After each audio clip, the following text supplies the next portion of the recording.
بيحب الزياده، هم المزيد. وهو عنده الصراحه لما تيجي تقول لي 4 مرشحين للبطوله اقول لك المغرب المغرب المغرب مرشح الاول. المغرب.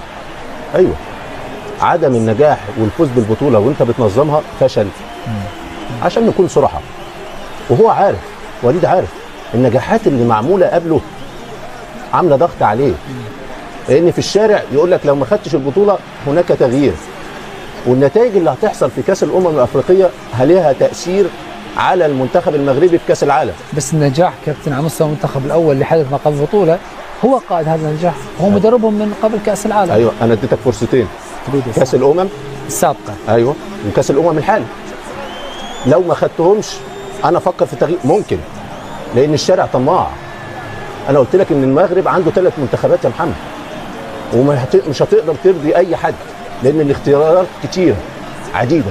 فهو عنده المهمه الاولى ايه؟ ان يحول الضغط ده لضغط ايجابي. ادي 1. 2، يحرر اللعيبه، اللعيبه تنزل متحرره. يعني كانك كنت تقول كابتن وظيفته في كاس العالم مهدده بهذه البطوله. عكس الان نظام مكانه في كاس العالم مع الاردن. ما شاء الله تبارك الله.